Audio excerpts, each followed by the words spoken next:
Et salut YouTube, nous sommes en ce moment en live, encore une fois sur Twitch, et nous allons continuer la lecture de Octobre de Soen Sveistrup. Oui, j'ai fait un peu de danois. Donc voilà, nous allons continuer cette lecture, et on s'était arrêté au chapitre 13. Donc c'est parti. Je ne comprends pas, je lui ai parlé hier soir, je venais de finir le dîner, j'ai appelé à la maison et tout était normal. Le concubin de Laura Kier, Hans-Erik Hoge, 43 ans, est écroulé sur une chaise dans la cuisine. Il n'a pas encore retiré son blouson trempé de pluie et tient fébrilement ses clés de voiture à la main. Il a les yeux rouges et mouillés de larmes et regarde d'un air égaré par la fenêtre les silhouettes vêtues de blanc qui évoluent dans le jardin et derrière la haie avant de se tourner à nouveau vers Touline. Donc nous sommes juste après le meurtre. Comment c'est arrivé? Nous n'en savons rien pour le moment. Pouvez-vous me répéter ce que vous avez dit au téléphone? Distraite par le vacarme, Touline regarde du coin de l'œil l'homme d'Europol ouvrir et refermer bruyamment tiroirs et placards de cuisine. Elle se fait la réflexion qu'il arrive à l'agacer sans même avoir besoin de parler. Là, elle parle de Mark S. Rien de spécial. Comment a réagi Magnus? J'aimerais le voir. Vous le verrez plus tard. Est-ce qu'elle a dit quelque chose qui vous a surpris? Est-ce qu'elle vous a paru inquiète? Non, pas du tout. Nous avons parlé de Magnus, et puis elle a dit qu'elle était fatiguée et qu'elle voulait aller se coucher. La voix de Hans-Henrik Hoge est près de se briser. C'est un homme de grande taille, costaud, bien habillé, mais il a l'air fragile. Et Touline se dit que si elle n'accélère pas un peu la cadence, elle n'arrivera pas au bout de son interrogatoire avant qu'il fonde en larmes. Depuis combien de temps vous connaissez-vous? 1 an et demi. Vous êtes mariés? Touline observe depuis quelques minutes les mains de Hoge et la bague qu'il tripote inlassablement. Nous étions fiancés, je lui avais offert une bague, nous devions nous marier en Thaïlande cet hiver. Pourquoi en Thaïlande? Nous avions tous les deux été mariés auparavant et nous voulions faire quelque chose de différent. À quelle main portait-elle sa bague? Pardon? Sa bague, à quelle main la portait-elle? La droite, je crois. Pourquoi est-ce que vous me demandez ça? Je vous pose simplement des questions et il est important que vous y répondiez. Pouvez-vous me dire où vous vous trouvez hier? À Roskilde. Je suis un programmeur informatique. Je suis parti en voiture hier matin et il était prévu que je reste au salon jusqu'à cet après-midi. Hier soir, vous étiez avec quelqu'un là-bas? Oui, avec notre sous-directeur. Enfin, je suis rentré au motel vers 9 ou 10 heures du soir. C'est à ce moment-là que j'ai appelé. Pourquoi n'êtes-vous pas simplement rentré? Parce que la boîte nous a demandé de dormir sur place. Nous avions des réunions de bonne heure. Vous entendiez bien, Laura et vous? Vous n'aviez pas de problème? Nous étions heureux ensemble. Qu'est-ce qu'il fabrique dans le garage? Les yeux humides de Hoge sont à nouveau attirés par ce qui se passe dehors. Cette fois à l'arrière du garage où 2 techniciens sont en train de refermer une porte derrière eux. Ils relèvent des empreintes s'il y en a. Est-ce que quelqu'un, à votre avis, avait des raisons de vouloir du mal à Laura? Hoge a les yeux posés sur elle, mais il ne la regarde pas vraiment, il a l'air ailleurs. Est-ce qu'elle pourrait avoir eu des secrets pour vous? Un rendez-vous avec quelqu'un d'autre, par exemple? Bien sûr que non. Je voudrais voir Magnus maintenant. En plus, il faut qu'il prenne ses médicaments. Qu'est-ce qu'il a? Nous ne savons pas, enfin. Il est suivi par un médecin au Rikshospitalet qui pense qu'il souffre d'une forme d'autisme et qui lui a prescrit un traitement contre l'anxiété. Magnus est un gentil garçon, mais il est très renfermé, il n'a que 9. La voix de Hans-Henrik Hoge se brise à nouveau. Touline s'apprête à reprendre ses questions, mais S la devance. Donc, vous allez bien d'après vous? Il n'y avait aucune tension entre vous? J'ai déjà répondu à cette question. Où est Magnus? Je veux le voir tout de suite. Pourquoi avez-vous fait changer la serrure? La phrase est tombée comme un éclair d'un ciel bleu et Touline se tourne brusquement vers S. C'est une question innocente et il l'a posée distraitement en sortant un objet d'un tiroir de cuisine. Un morceau de papier sur lequel sont collées 2 clés neuves. Je regarde S et l'objet qu'il tient à la main avec l'air de ne pas comprendre. C'est la facture d'un serrurier. Il y a indiqué que la serrure a été changée le 5 octobre à 15h30, c'est-à-dire hier après-midi, après l'heure où vous nous dites être parti pour ce salon. Je n'en sais rien. Magnus avait perdu sa clé plusieurs fois et nous avions parlé de faire changer la serrure, mais je ne savais pas que Laura s'en était occupée. Touline se lève pour regarder la facture qu'elle prend des mains de S. Elle l'aurait trouvée un peu plus tard, quand elle aurait commencé à fouiller la maison, mais elle décide d'embrayer malgré son agacement. Vous ne saviez pas que Laura avait fait changer la serrure? Non. Elle vous en a pas parlé au téléphone hier soir? Non, enfin, je ne crois pas. Vous voyez une raison pour laquelle elle ne l'a pas fait? Je suppose qu'elle comptait me le dire plus tard. En quoi est-ce important? Tulin le regarde sans répondre. Hans-Henrik Hoge lui retourne son regard avec de grands yeux candides. Tout à coup, il se lève de sa chaise et sa chaise se renverse, pardon. Je ne comprends pas pourquoi vous me regardez ici. J'ai le droit de voir Magnus, j'exige de le voir immédiatement. Tulin hésite, puis fait un signe de tête à un agent qui attend sur le pas de la porte. Ensuite, nous aurons besoin de vous faire un prélèvement ADN et de prendre vos empreintes digitales. C'est important pour nous de pouvoir distinguer les empreintes qui appartiennent à la maison et les autres, vous comprenez? Hoge hoche distraitement la tête et sort en compagnie du policier. S a retiré ses gants en latex.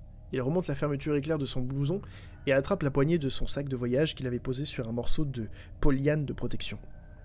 Je te trouve à l'Institut médico-légal. Je pense qu'il faut vérifier la libye du beau-père. Merci, je vais essayer de m'en souvenir. S hoche la tête sans relever le sarcasme et sort de la cuisine croisant au passage un policier qui entre. Si vous voulez interroger le garçon, il est chez la voisine. Vous pouvez le voir par la fenêtre.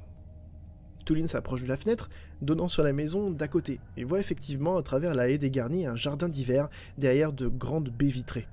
Le gosse est assis à une table blanche, en train de jouer sur ce qui ressemble à une console de jeu. Elle ne voit que de profil, mais cela lui suffit pour se rendre compte qu'il y a quelque chose de mécanique dans ses gestes, une absence dans son attitude. Il ne parle pas beaucoup, on dirait qu'il est un peu attardé. Il ne s'exprime que par monosyllabes. Tulin observe l'enfant en écoutant la description qu'en fait le policier et l'espace d'un instant, elle se reconnaît dans ce petit garçon, dans cet abîme de solitude qui est le sien, aujourd'hui et qui le restera pendant de nombreuses années. Puis le garçon disparaît derrière le dos d'une femme d'un certain âge, sans doute la voisine, qui entre dans la véranda, suivie par Hans-Henrik Hoge. Celui-ci sanglote en voyant Magnus. Il s'accroupit près de lui et le prend dans ses bras, mais l'enfant reste dans la même position, les doigts posés sur le clavier de la console. Je vais le chercher ? L'agent attend la réponse de Tulin sans cacher son impatience. Je vous ai demandé si je devais... Non, laissez-leur un instant. Mais surveillez le concubin et faites vérifier son alibi. Tulin s'éloigne de la fenêtre. Elle espère que cette affaire, cette affaire est aussi simple qu'elle en a l'air. L'image du bonhomme en marron suspendu à la cabane pour enfants lui revient à l'esprit. Elle voudrait déjà être ailleurs en train de se battre contre le cybercrime. Chapitre 14. Par les baies vitrées du cabinet, on a une vue panoramique sur tout Copenhague. Les tables à dessin sont comme de petites îles disséminées dans le vaste espace éclairé par en haut. On dirait que la pièce va chavirer parce que tout le monde est rassemblé du côté où se trouve l'écran plat. Stina Hartung arrive avec ses planches sous le bras au moment où la chaîne Info achève de diffuser les images de l'arrivée de son épouse à Christiansborg. Certains de ses collaborateurs remarquent sa présence et s'empressent de faire semblant de travailler alors qu'il se dirige vers son bureau. Seul Bjarke, alors c'est écrit B-J-A-R-K-E, j'ai envie de prononcer Bjarke mais je ne pense pas que ça se prononce comme ça. Seul Bjarke, donc, son associé, le regarde avec un sourire un peu gêné. « Bonjour, tu as une minute ?» Il entre dans son bureau et Bjarke ferme la porte. Elle s'en sort drôlement bien, je trouve. « Merci pour elle. Tu as dû parler aux clients ? » Oui, ils sont contents. Alors pourquoi est-ce que nous n'avons pas encore le contrat ? Parce qu'ils sont prudents, ils veulent d'autres dessins, mais je leur ai dit qu'il allait te falloir plus de temps. D'autres dessins. Comment ça va à la maison ? Je peux réduire les délais, il n'y a pas de problème. Steen fait le vide sur sa table pour pouvoir poser ses planches et sent l'agacement monter, tandis que son associé continue à le jauger. Tu te mets trop la pression, Steen. Personne ne t'en voudra de prendre du temps pour toi, repose-toi un peu sur les autres. C'est pour ça qu'on les a embauchés, bon Dieu. Contente-toi de prévenir le client que le projet sera finalisé dans le jour. Il faut que nous décrochions ce marché. Ce n'est pas le plus important, je m'inquiète pour toi, Steen. Je pensais sûrement que... Steen Hartung à l'appareil. Steen a décroché son portable à la première sonnerie. La personne au bout du fil se présente comme la secrétaire de son avocat et Steen tourne le dos de son associé pour lui faire comprendre qu'il veut être tranquille. Non, vous ne me dérangez pas, de quoi s'agit-il ? Dans le reflet de la grande fenêtre panoramique, Steen voit son associé s'éloigner. Son interlocutrice reprend. Je voulais simplement apporter quelques précisions aux informations que vous avez déjà. Je tiens à vous dire qu'il n'est pas nécessaire de nous répondre immédiatement. Je comprendrai que vous souhaitiez attendre, mais à présent que la date d'anniversaire approche, nous voulions vous rappeler que vous avez le droit d'entamer une procédure de présomption d'absence. Pour une raison ou une autre, ce n'était pas du tout ce à quoi Steen s'attendait. Il sent la nausée monter, et pendant quelques secondes, il regarde fixement son reflet dans la baie mouillée, incapable de bouger. Comme vous le savez sans doute, c'est une mesure à laquelle on peut recourir lorsque la personne disparue n'a jamais été retrouvée. Dans le cas bien sûr où il ne subsiste aucun doute, bref, vous êtes en droit de décider si vous voulez mettre un point final dès à présent. Nous voulions juste vous en informer afin que vous puissiez en discuter avec Madame Hartung. C'est ce que nous allons faire. La personne au bout du fil se tait quelques instants. Comme je vous l'ai dit, il n'est pas nécessaire de... Si vous voulez bien m'envoyer les formulaires, je les signerai et j'en parlerai à ma femme, merci. Il éloigne doucement le téléphone de son oreille et coupe la communication. Deux pigeons trempés se font la course sur l'appui extérieur de la grande fenêtre. Ils le regardent sans les voir et dès qu'ils se déplacent, ils décollent et s'éloignent à tire d'aile. Steen sort une mignonnette de son sac et en verse le contenu dans son mug de café avant de se pencher sur les planches. Comme ses mains tremblent, il doit mobiliser les deux pour se servir de ses instruments.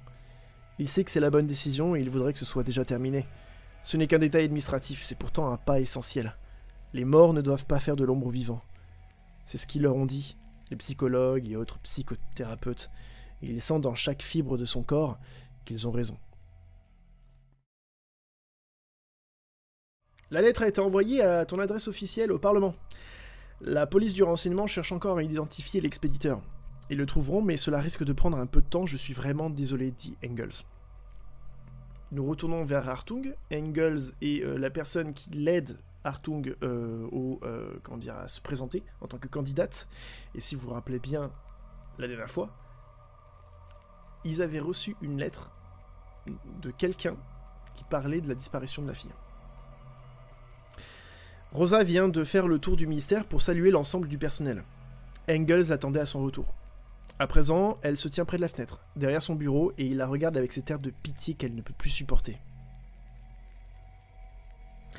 Ce n'est pas la première fois que je reçois des lettres de menaces. En général, elles émanent de pauvres types qui ne savent pas ce qu'ils font. Celle-ci est différente. Plus méchante.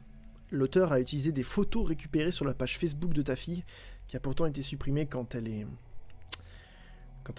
a disparu. Ce qui veut dire qu'il s'agit d'une personne qui s'intéresse à toi depuis longtemps. La nouvelle déstabilise Rosa un instant, mais elle parvient à dissimuler son étonnement. J'aimerais voir ce mail. Nous l'avons transféré au service de renseignement et ce sont eux qui... Allons, Engels, je te connais. Tu n'envoies rien sans t'assurer d'avoir gardé au moins 7 copies. Je veux voir ce mail. Engels la regarde longuement, hésitant, mais finit par ouvrir son attaché-case et en sortir une feuille qu'il pose sur la table. Elle la prend entre ses mains. Au départ, elle a quelques peines à retrouver le texte du message au milieu du kaléidoscope d'impression sur la page, puis elle reconnaît les jolis selfies que faisait Christine. Celui où elle roule par terre en sueur et hilare sur le sol du gymnase dans sa tenue de handball. Celui où elle est en route pour la plage sur son nouveau VTT. Celui où elle fait une bataille de boules de neige avec Gustave dans le jardin.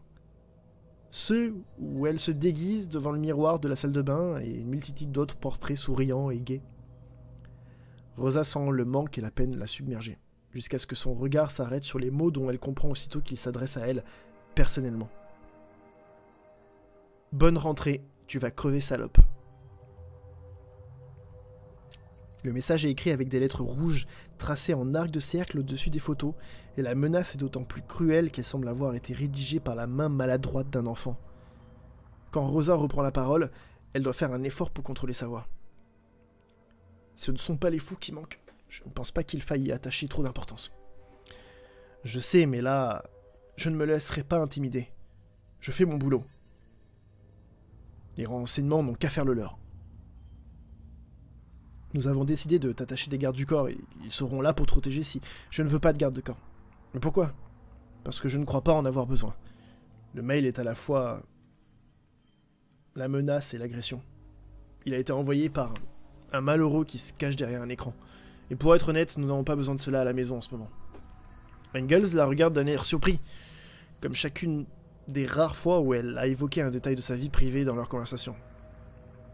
Nous avons avant tout besoin de normalité pour que la vie puisse reprendre son cours. Le chef du cabinet est sur le point de riposter et elle ne lui en laisse pas le temps.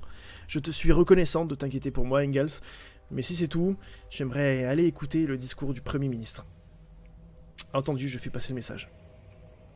Rosa se dirige vers la porte où Liu attend déjà. Engels la suit des yeux et Rosa devine qu'il va rester là un long moment.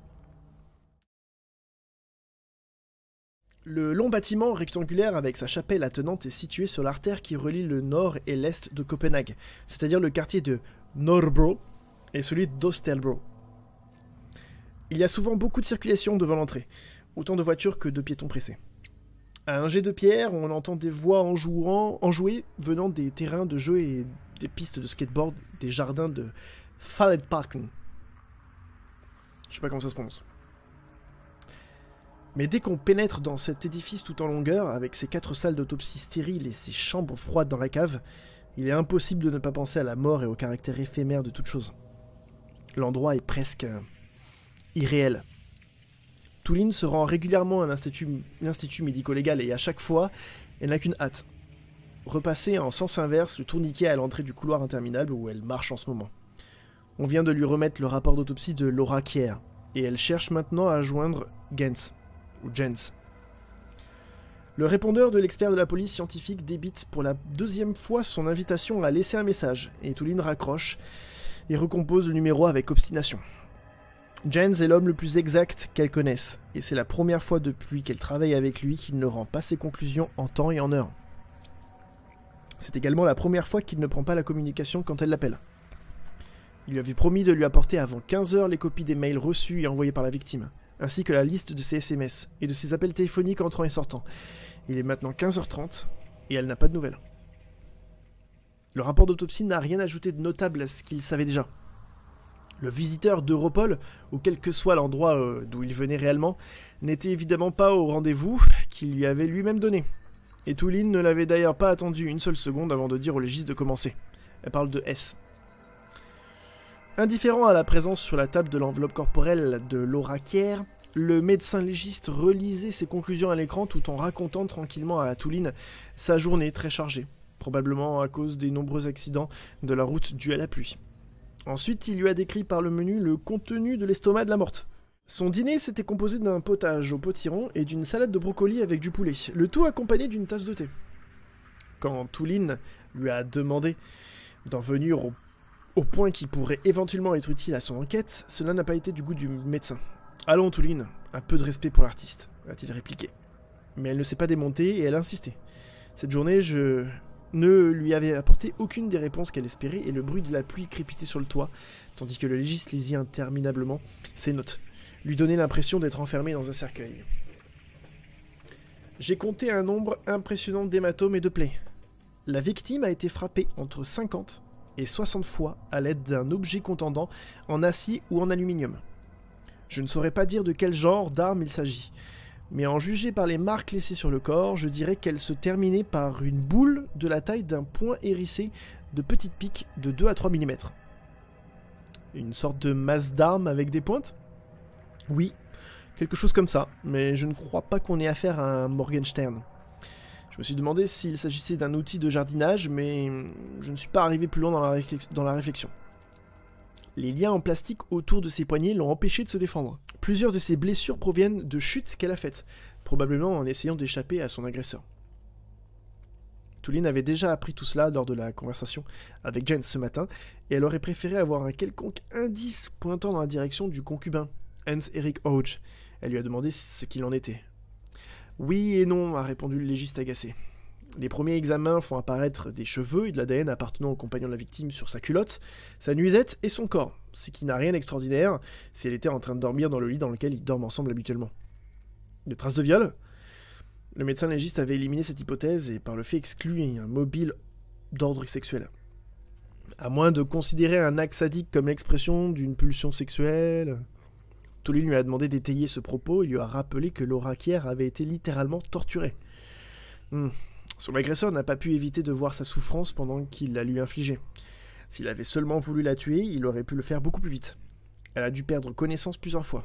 Et je ne serais pas étonné que son martyre ait duré au moins 20 minutes avant qu'il lui administre le coup dans l'œil qui lui a été fatal. L'examen de la plaie d'amputation de sa main, qui n'avait toujours pas été retrouvée, n'avait fourni aucun indice. Le médecin légiste a signalé qu'on observait souvent des amputations dans les règlements de compte de voyous. La plupart du temps sous forme de doigts coupés en guise de remboursement d'une dette. En général à l'aide d'un hachoir à viande, d'un sabre de samouraï ou d'un objet de ce genre. Ce qui n'était pas le cas en l'occurrence. Un taille-haie, un coupe-branche, a suggéré Tulin en pensant aux outils qu'elle avait vus dans le garage à Uzum. Non, la main a été coupée avec une scie électrique. Scie circulaire ou meuleuse. Vraisemblablement à batterie rechargeable, puisque le meurtrier se trouvait sur un terrain de jeu et qu'il a travaillé sans établi. Je parierais pour une lame diamant ou l'équivalent. Une lame diamant? Il existe plusieurs sortes de lames de scie selon l'utilisation qu'on veut en faire. Les lames diamants sont les plus robustes. On s'en sert pour tailler du carrelage, du béton ou des briques, et on peut les trouver chez n'importe quel marchand de matériaux. La découpe a été rapide. En revanche, la lame avait des dents longues, raison pour laquelle la plaie est plus grossière et plus irrégulière que si elle avait été faite avec une lame de petites dents. Quoi qu'il en soit, cette amputation l'a considérablement affaiblie. Lorsque Tulin a appris du médecin légiste que Laura Kier était encore vivante au moment où son meurtrier lui avait coupé la main, cela lui a été si pénible qu'elle n'a pas écouté les 2 phrases qui ont suivi et qu'elle a dû lui demander de répéter. Les autres blessures de Laura Kier montraient qu'à peine consciente et à bout de force en raison de la perte de sang, elle avait malgré tout essayé d'échapper à son bourreau, jusqu'à ce qu'elle soit devenue si faible qu'il avait pu sans difficulté la disposer sur le lieu de son exécution, devant la cabane pour enfants. Tulin imaginait cette femme s'enfuyant dans la nuit noire, son assassin sur ses talons, et cela lui a fait penser à cette journée d'été où, petite, elle était allée rendre visite à une amie dans la ferme de ses parents et avait vu une poule sans tête courant dans tous les sens après qu'on l'avait tuée. Tulin a repoussé cette image et demandé au légiste ce qu'avait donné l'examen de l'ongle, de la bouche et des écorchures de la victime. Mais apparemment, hormis des traces citées précédemment, Laura Kier semblait n'avoir jamais été en contact direct avec son agresseur. Il a ajouté que la pluie pouvait être en partie responsable de cet état de fait. Tulin est arrivée au tourniquet et, à nouveau, elle tombe sur la messagerie automatique de Jens. Cette fois, la 3e. Elle laisse un court message dans lequel elle lui demande de la rappeler de toute urgence. Il pleut toujours. Tulin enfile son imperméable et décide que la meilleure manière d'utiliser son temps serait d'aller attendre les nouvelles à l'hôtel de police. Pour l'instant, ils savent que le concubin Hans-Henrik Hoge est effectivement parti du salon de l'informatique hier soir aux alentours de 21h30, après avoir bu un verre de vin blanc avec le sous-directeur de sa société et 2 collègues de Jutland en discutant d'un nouvel antivirus. Après, la libye de Hoge devient plus floue. Il a pris une chambre motel, mais personne n'a pu affirmer que son break Mazda 6 avait passé la nuit sur le parking. En théorie, il a parfaitement pu rentrer chez lui à Uzum et revenir. Le doute raisonnable n'est toutefois pas assez prononcé pour les soumettre, lui et sa voiture, à une investigation plus poussée, raison pour laquelle Tulin a besoin de voir Jens et de connaître les conclusions de son expertise au plus vite. Excuse-moi, c'était un peu plus long que prévu. S arrive, alors qu'elle s'apprête à passer le tourniquet pour repartir. Ses pieds laissent des flaques d'eau sur le sol. Il retire sa veste trempée et la secoue. Je n'arrivais pas à joindre l'agent immobilier, tout va bien? Ouais, cool. Tulin sort sans regarder derrière elle. Elle se retrouve sous une pluie battante et court jusqu'à sa voiture pour éviter de se mouiller plus que nécessaire. Elle entend S derrière elle. Je ne sais pas où tu en es, mais si tu veux, je peux aller interroger les collègues de la victime ou bien... C'est fait, merci. Ne t'inquiète pas pour ça. Tulin déverrouille la voiture avec la télécommande et s'assoit au volant.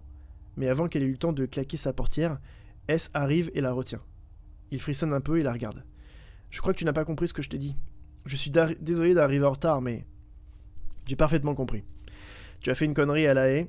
Quelqu'un t'oblige à venir pointer à l'hôtel de police jusqu'à ce que tu sois autorisé à retourner à ton poste. Mais ça ne m'amuse pas du tout. Alors tu te débrouilles pour passer le temps en bossant le moins possible. S ne bouge pas et se contente de la regarder avec ses drôles d'yeux auxquels elle n'a pas encore réussi à s'habituer. Tu n'avais rien de très compliqué à faire aujourd'hui, il me semble. Te fatigue pas, je vais t'arranger le coup. Occupe-toi de La Haye et de ton appartement, et tu peux compter sur moi pour ne pas cafeter auprès de Nylander, ça marche? Tulin! Elle regarde vers l'entrée du bâtiment. Le médecin légiste vient d'apparaître sur le trottoir, à l'abri sous un grand parapluie. Jens dit qu'il n'arrive pas à te joindre. Il voudrait que tu le retrouves le plus vite possible au laboratoire. Pourquoi? Il ne peut pas me le dire au téléphone? Il veut te montrer quelque chose. Il dit qu'il faut que tu vois ça de tes propres yeux parce que autrement, tu ne risques de ne pas le croire. Le nouveau QG en forme de cube qui abrite désormais les locaux de la police technique et scientifique est installé dans la partie nord-ouest de la ville. La nuit a commencé à tomber sur le parking planté de boulot, mais on travaille encore à plein régime dans les laboratoires situés à l'étage, au-dessus du vaste garage qui occupe le rez-de-chaussée. Et les SMS, les mails, les appels, vous les avez vérifiés? Vérifiés? Blabla. Nos informations n'ont encore rien découvert de significatif, mais je t'assure que c'est moins important que ce que je vais te montrer dans une minute. Tulin marche sur les talons de Jens, qui est venu les chercher dans le hall, et a confirmé à la réception que Tulin et S étaient ses invités. S a insisté pour l'accompagner, sans doute pour ne pas être accusé de tir au flanc. Sans marquer d'intérêt particulier, il a survolé dans la voiture le rapport d'autopsie du légiste, mais elle n'a pas jugé utile de discuter de l'affaire avec lui. Le trajet en voiture l'a déjà mis sur les nerfs et le mystère dont Jens entoure sa découverte ne fait rien pour arranger son humeur. Mais manifestement, il ne dira rien avant qu'il soit dans son laboratoire. Des cloisons en verre et de grandes baies vitrées les entourent de tous les côtés. Des techniciens s'activent à leur table de travail comme de petites abeilles blanches et un nombre incalculable de climatiseurs et de thermostats veillent à ce que la température et l'hygrométrie soient maintenues à un niveau idéal pour les différents aquariums pour optimiser les analyses. Depuis les années 1990, la police technologique est également responsable des traces numériques par l'intermédiaire d'un service spécialisé dans l'examen des outils informatiques de la victime et du ou des suspects. Avec l'explosion de la cybercriminalité à l'échelle planétaire, l'arrivée massive des hackers et le terrorisme international, ce service a dû être démantelé en 2014 pour être remplacé par le fameux NC3. Mais à ce jour, pour des raisons d'ordre pratique, le laboratoire continue de s'occuper d'expertises locales et de moindre importance, comme l'analyse des ordinateurs et téléphones portables trouvés au domicile de Laura Kier. Vous n'avez pas découvert d'autres empreintes dans la chambre, dans le garage? Tulin fait les 100 pas dans le grand laboratoire où Jens les a conduits. Non, mais avant de t'en dire plus, il faut que je sache si on peut faire confiance à ce type-là. Jens a fermé la porte derrière eux et fait un signe de tête en direction de S. Malgré la petite satisfaction qu'elle ressent à entendre Jens exprimer aussi ouvertement sa défiance à l'égard de l'étranger, Tulin est tout de même surprise. Que veux-tu dire? Ce que je m'apprête à te révéler est assez énorme et je ne voudrais pas que l'information tombe entre de mauvaises mains. Ça n'a rien de personnel, j'espère que vous me comprenez. La dernière phrase s'adresse à S, qui reste impassible. Il a officiellement été engagé par Nylander comme enquêteur. Maintenant qu'il est là, je suppose qu'on peut lui faire confiance. Je ne plaisante pas, Tulin. J'en prends la responsabilité, dis-moi ce que tu as. Jens hésite encore un instant avant de se pencher vers son clavier. D'une main, il tape quelques mots de passe pendant qu'il attrape ses lunettes de lecture de l'autre. Tulin ne l'a jamais vu comme ça. Il est à la fois grave et exalté, et quand elle découvre que son humeur est due à une cause aussi anodine que l'empreinte digitale qui apparaît sur l'impressionnant écran haute définition accroché au mur, au-dessus de son gigantesque bureau, cela la laisse perplexe. Je suis tombé dessus par hasard. Nous avons relevé les empreintes sur la cabane pour enfants contre laquelle le meurtrier a déposé le cadavre, au cas où il serait appuyé à un pilier ou griffé sur un clou ou quelque chose comme ça. C'était mission impossible, bien sûr. La cabane était couverte d'empreintes appartenant aux nombreux enfants qui viennent y jouer. Pour la routine, on a également relevé les empreintes sur le bonhomme en marron qui était suspendu à une solive de la véranda, derrière la tête de Laura Kier. Venons-en au fait, Jens. Qu'est-ce qu'il y a de si important?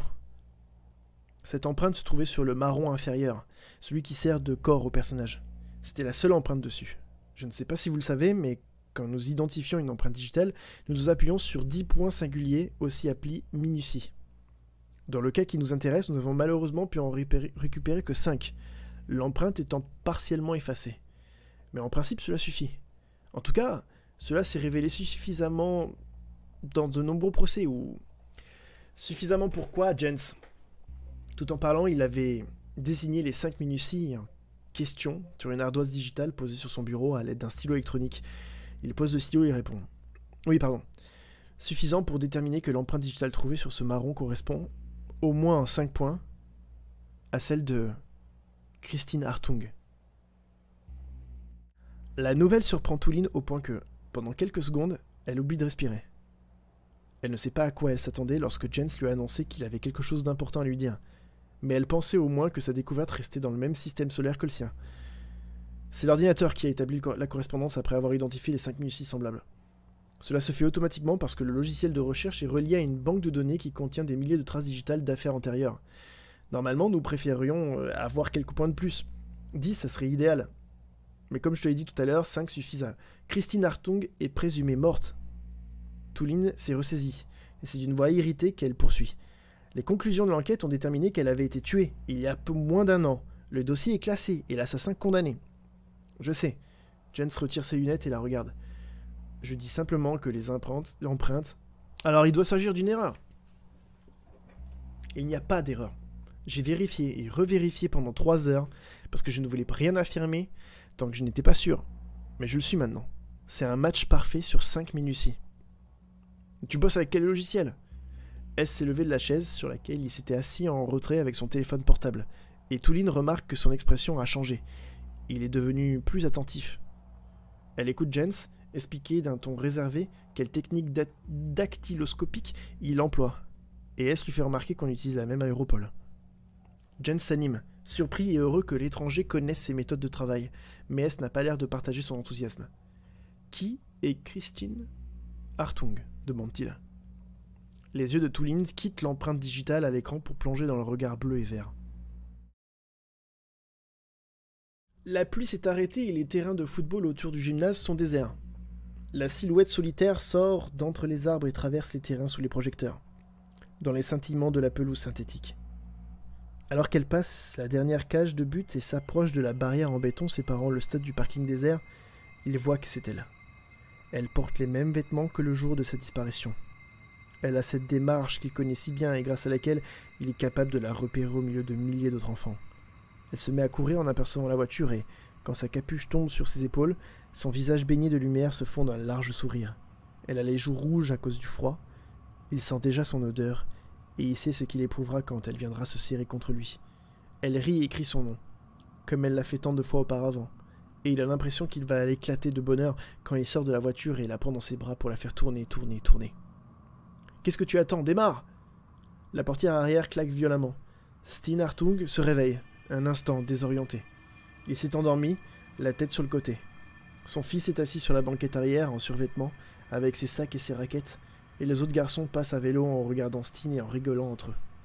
« Tu as terminé? Démarre, s'il te plaît !»« Attends, il faut que je cherche la clé. » Steen ouvre la portière pour allumer la lumière dans l'habitacle et la trouve sur le tapis du sol sous le volant. Son fils se fait tout petit sur son siège tandis que les derniers enfants s'éloignent. Ah, la voilà. Steen claque la portière. « Ça s'est bien passé? Je ne veux plus que tu viennes me chercher. »« Pourquoi tu dis ça? Ça pue dans cette voiture. »« Écoute, Gustave, tu n'as pas... » « À moi aussi, elle me manque.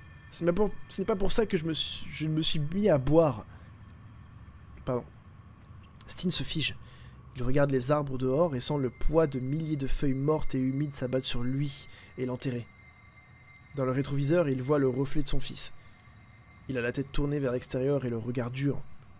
Il n'a que 11 ans et sa face pourrait être drôle, mais c'est pas le cas. Steen voudrait répondre quelque chose, mentir, prétendre que c'est faux, dire à son fils qu'il s'est trompé, éclater de rire et lancer une plaisanterie qui le ferait rire aussi, parce que Gustave ne rit plus. Il y a si longtemps qu'il n'a plus entendu rire. Excuse-moi. Tu as raison. Le regard de son fils ne s'adoucit pas. Il reste obstinément fixé sur le parking vide. Je ne devrais pas, je te promets de faire un effort. Il ne dit toujours rien. Je sais que tu ne me crois pas, mais je te jure que je parle sérieusement, je ne le ferai plus. La dernière chose que je veuille, c'est te faire de la peine, d'accord? J'ai le temps d'aller jouer avec Cale avant le dîner. Cale est le meilleur copain de Gustave et ils habitent dans la même rue. Steen regarde une dernière fois dans le rétroviseur avant de tourner la clé du contact et de démarrer. Oui, bien sûr, tu peux y aller jouer. Et ensuite, que s'est-il passé? L'opposition s'est déchaînée. Ils ont complètement disjoncté. Tu te souviens de cette jolie femme de l'Alliance rouge et verte? Celle avec les lunettes en écaille? Steen est au fourneau, en train d'assaisonner le plat. Il hoche la tête en souriant. La radio est allumée et Rosa se sert un verre de vin rouge. Elle lui propose de l'accompagner, mais il refuse d'un geste. Tu parles de celle qui avait un peu trop bu à un déjeuner de Noël et qu'on a dû ramener chez elle? Oui, celle-là. Eh bien, elle s'est levée tout à coup, dans la salle, et elle s'est mise à injurier le Premier ministre pendant que le président de l'Assemblée essayait en vain de lui dire de se rasseoir. Ensuite, elle s'en est prise au chef du parti. Déjà, elle avait refusé de se lever à l'entrée de Sa Majesté la Reine. Toute la salle a commencé à la huer, finalement, elle s'est mise dans une telle colère qu'elle a jeté ses fiches, qui ont volé de tous les côtés, ainsi que son stylo et son étui à lunettes. Rosa rit et Steen sourit. Il y a très longtemps qu'ils n'ont pas passé un moment ainsi, à bavarder tous les deux dans la cuisine. Beaucoup trop longtemps. Il repousse l'autre sujet très loin dans sa tête. Le sujet auquel il n'a pas le courage de penser. Celui qui va attrister Rosa de nouveau. Il se regarde avec sur le visage les dernières traces d'un sourire et se taise. Je suis content que tu aies passé une bonne journée. Elle hoche la tête et boit son vin un peu trop vite, mais elle sourit toujours. Et je ne t'ai pas encore parlé du porte-parole du Parti Populaire. La sonnerie de son portable posée sur la table l'interrompt. Mais je t'en parlerai tout à l'heure. Je vais aller me changer et donner quelques consignes à Liu pour demain. Elle emporte le téléphone et il l'entend parler dans l'escalier qui mène au premier étage. Steen jette le riz dans l'eau bouillante, et quand la sonnette résonne dans le hall d'entrée, il ne s'en étonne pas. Il pense que c'est Gustave qui revient, de chez Kale, et qui a la flemme d'ouvrir avec son porte-clés. Bien YouTube, voici, on vient de finir la lecture de octobre jusqu'au chapitre 20. J'espère que vous avez apprécié. On se voit au prochain live si vous voulez avoir la suite en live. Sinon, à la prochaine vidéo. Je vous fais de gros bisous et ne cauchemardez pas trop. Allez, ciao!